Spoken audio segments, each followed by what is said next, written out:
Newton ने Principia नामक पुस्तक लिखे 1686 ईस्वी में, और इसमें गति से संबंधित तीन नियम गति से संबंधित 3 नियम दिए थे।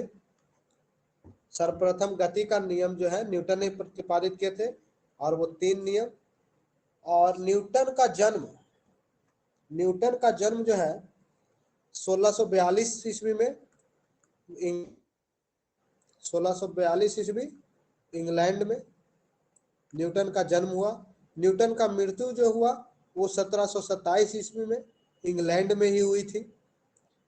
और न्यूटन का जन्म 1642 1627 ईस्वी में, मृत्यु हुआ, मृत्यु 1627, जन्म 1642 ईस्वी में हुआ, और 1686 ईस्वी में पुस्तक लिखे।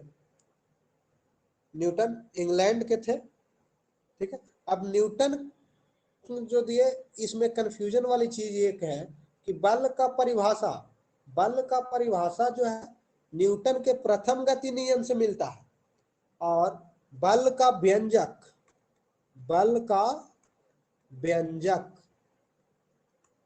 न्यूटन के दूसरा गति नियम से मिलता है। बल का व्यंजक जो है F बराबर ma, फार्मूला जो निकलता है इसे व्यंजक कहते हैं, और ये न्यूटन का दूसरा गति नियम से मिलता है। और पहला से प्रथम गति नियम से बल का परिभाषा मिलेगा। पहला गति नियम से क्या मिलता है? बल का परिभाषा। अब हम लोग देख रहे थे जड़त्व। तो जड़त्व जो है किसी भी वस्तु को रोकने या चलने की गुण प्रदान करता है जब तक कि वो उस पर कोई बाह्य बल ना लगे। ये जड़त्व के कारण ही कोई वस्तु गतिमान रहना चाहता है। अब जड़त्व के कारण तो चलती हुई मोटर के अचानक रुकने पर जड़त्व जो है गति या स्थिति में रहने के लिए जिम्मेदार है, तो कुछ ना कुछ तो ये और भी फर्क डालेगा।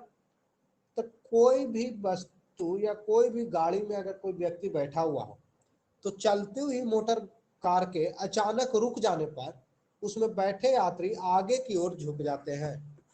जैसे मान लिया जाए ये आपका एक बस है, ये बस तिरछा हो गया, लगता है कि ढाल पे जा रहा, लुढ़क गया था बस।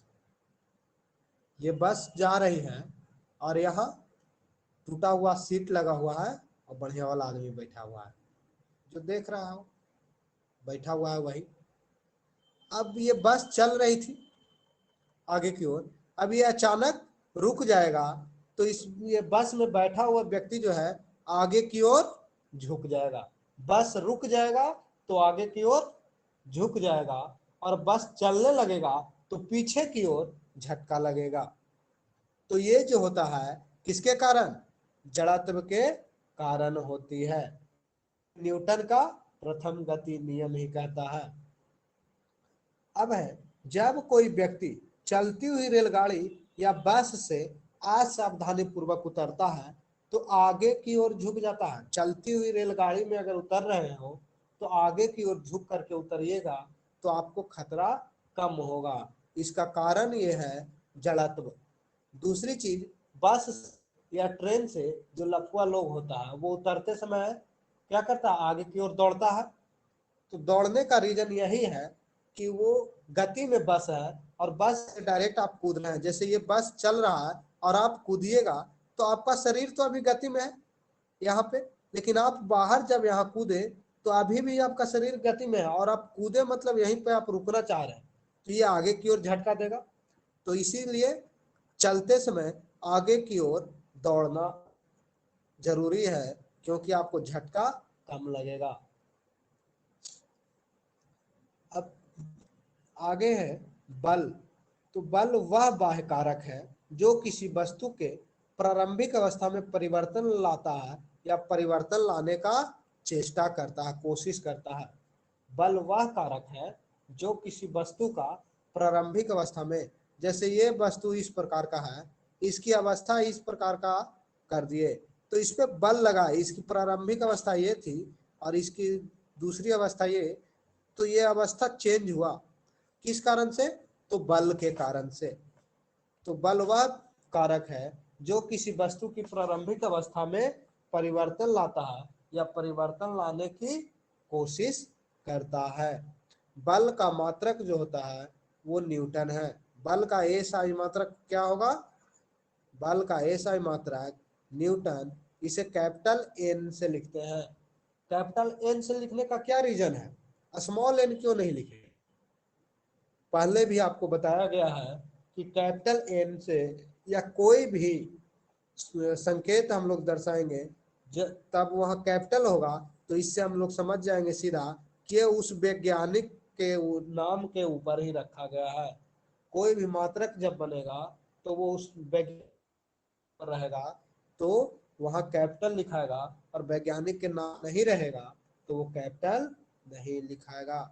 दूसरी इसका मात्रक हो केजी मीटर प्रति सेकेंड स्क्वायर। केजी मीटर प्रति सेकेंड स्क्वायर।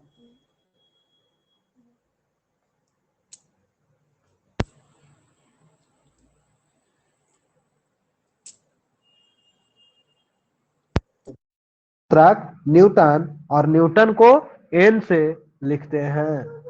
न्यूटन को एन से संकेतित करते हैं। और दूसरी मात्रक हो जाएगा केजी मीटर प्रति सेकेंड स्क्वायर।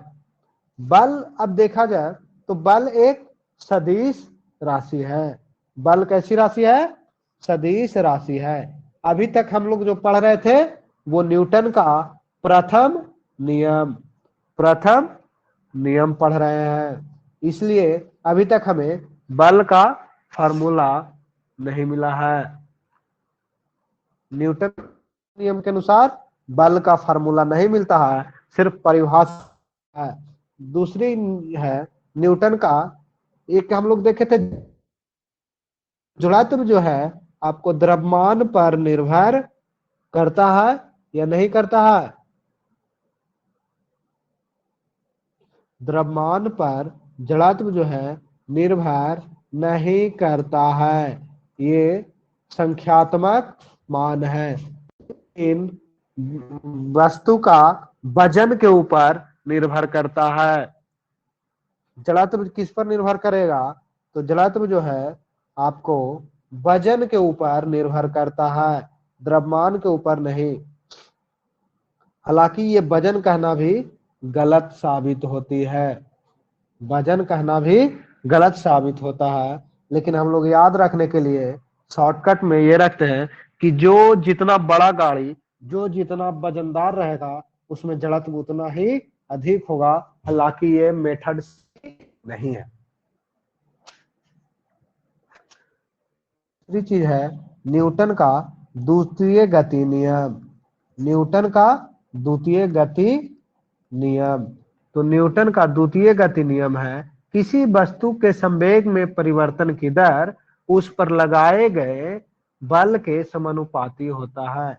किसी भी वस्तु पर संवेग में परिवर्तन का दर जो होगा उसके ऊपर लगाए गए बल के समानुपाती होगा। जैसे मान लेते हैं यहाँ पे ये एक रेखा पे कोई एक वस्तु रखी हुई है, और वो वस्तु जो है ये है, ये वस्तु है, और ये कुछ वेग से गति कर रही है, कुछ वेग से गति कर रहा है। और इसका गति को हम लोग परिवर्तन ला रहे हैं या इसके संवेग में परिवर्तन लाएंगे। तो संवेग में परिवर्तन लाएंगे तो क्या होगा कि किसी वस्तु के संवेग में परिवर्तन की दर उस वस्तु पर लगाए गए बल के समानुपाती तथा परिवर्तन उसी दिशा में होगा जिस दिशा में बल क्रियाशील है। जैसे ये वस्तु जो है गति कर रहा है और इस पर बल जो है हम लोग इधर से लगा रहे हैं, तो बल लगने की डायरेक्शन ये होगा, तो वस्तु में बल जो है किस दिशा में क्रिया करेगा? तो ये क्रियाशील होगा आगे की ओर, और ये बल जो है किसके समानुपाती होगा? तो संवेग में परिवर्तन की दर के समानुपाती होगा।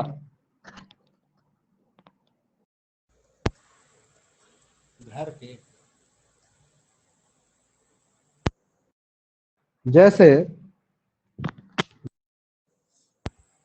कार में तो कार आगे की ओर जाती है, पीछे से धक्का लगाते हैं तो कार आगे की ओर जा रही है।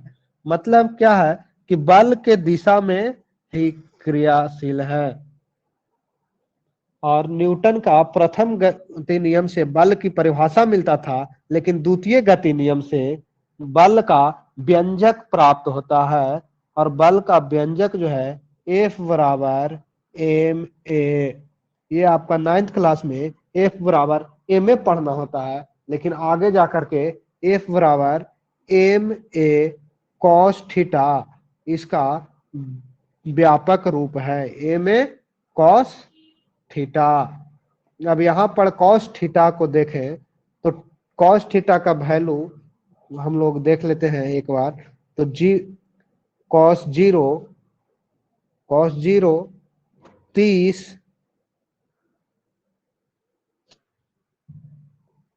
Cos zero 30, 45, 60, 90। Cos zero 30, 45, 60, 90। अगर कोई भी वस्तु पर कॉस थीटा का वैल्यू जीरो हो,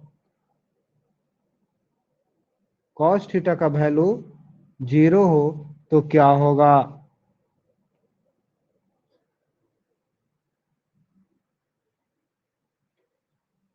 कॉस थीटा का वैल्यू अगर किसी वस्तु के ऊपर बल लगाया जा रहा है और वहां कोण जो हो वो कितना हो, जीरो हो, तो 0 डिग्री के एंगल पर अगर बल लगाया जाएगा तो वहां पर कॉस जीरो का वैल्यू जो होता है, कॉस जीरो का वैल्यू 1 होता है।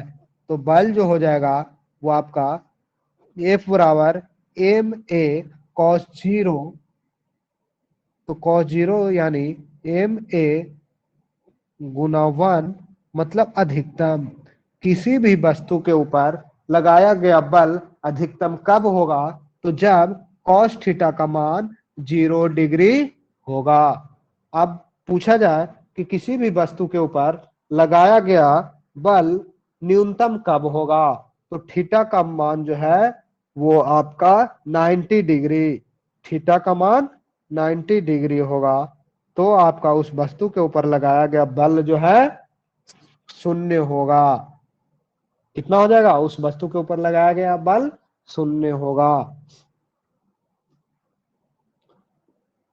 और न्यूटन के द्वितीय गति नियम से बल की व्यंजक प्राप्त होता है, वो है एफ बराबर एम ए।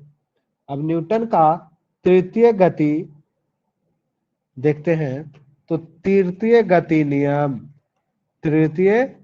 नियम क्या कहता है? तो तृतीय गति नियम ही कहता है क्या कि प्रत्येक क्रिया के बराबर और विपरीत प्रक्रिया होती है, प्रत्येक क्रिया के बराबर और विपरीत प्रक्रिया होती है तथा दो भिन्न पिंडों पर कार्य करती है। प्रत्येक क्रिया के बराबर एक विपरीत प्रतिक्रिया होती है और वो बराबर होती है, तो वो क्या करेगा कि आपका पहला चीज तो विपरीत क्रिया के बराबर क्या होगा? प्रतिक्रिया होगा। क्रिया के बराबर विपरीत प्रतिक्रिया, विपरीत प्रतिक्रिया होगा। दूसरी चीज क्या इसमें होती है खासियत? ये दो पिंडों के बीच ही लगेगा, दो पिंड के बीच होता है, ये अकेले नहीं होगा। न्यूटन के तृतीय गति नियम कभी भी अकेले कार्य नहीं करता है। अब बताइए कि कौन सा गति नियम है जो अकेले कार्य कर सकता है? तो न्यूटन का प्रथम गति नियम अकेले कार्य कर सकता है, लेकिन न्यूटन का द्वितीय गति नियम या तृतीय गति नियम अकेले कार्य नहीं करता है। तो दो पिंडों के बीच लगता है, क्रिया के बदले विपरीत प्रतिक्रिया होती है। न्यूटन का गति नियम जो है हमारे जीवन में बहुत बड़ा योगदान देता है, और खास करके तृतीय गति नियम। बताइए क्या क्या चीज हो सकता है तृतीय गति नियम के हिसाब से? धरती पर मानव का चलना किसका कारण है? न्यूटन का तृतीय गति नियम का ही। मानव का धरती पर चलना, मानव का धरती पर चलना किसका कारण? न्यूटन का तृतीय गति नियम। कार का चलना किसके कारण? तृतीय। अब ये बताइएगा कि मानव का धरती पर चलना या कार का चलना क्यों कह रहे हैं?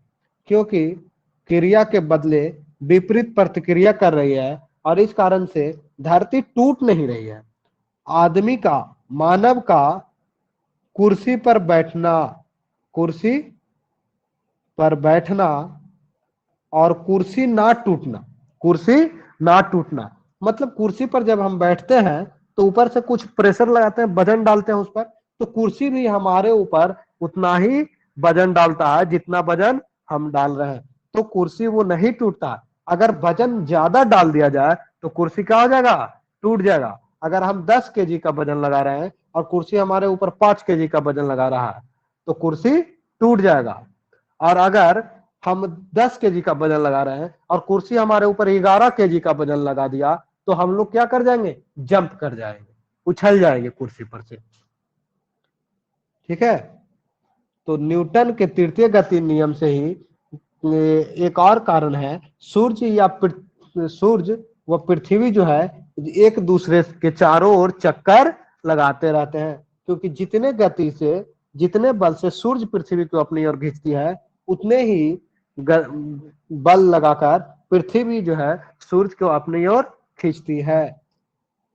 जैसे यहां देखा जाए तो मान लेते हैं कि यहाँ पे आपका ये ब्रह्मांड में पृथ्वी का कक्षा है और ये आपका सूर्य है, ये आपका सूर्य है और यहाँ आपका पृथ्वी है। तो सूर्य जो है पृथ्वी पर जिस ताकत से पृथ्वी को खींच रहा है उसी ताकत से पृथ्वी जो है सूर्य को खींच रहा है और दोनों के बीच की दूरी जो है निश्चित बनी हुई है और ये एक दूसरे के खींचम खींची में चलते जा रहा है, चारों तरफ चक्कर लगाते रहता है। फिर है जेट हवाई जहाज को उड़ाने में न्यूटन का तृतीय गति नियम। जेट हवाई जहाज जब चलता है, जैसे जेट हवाई जहाज जब भी चलेगी तो मान लेते हैं ये आपका जेट हवाई जहाज है और यहाँ पीछे से ये धुआं छोड़ता है, तो ये धुआं जो छोड़ता है, जितना ये धुआं छोड़ेगा, जो जितना धुआं पीछे छोड़ेगा तेजी से, उतना ही तेजी से ये आगे की ओर जाएगा।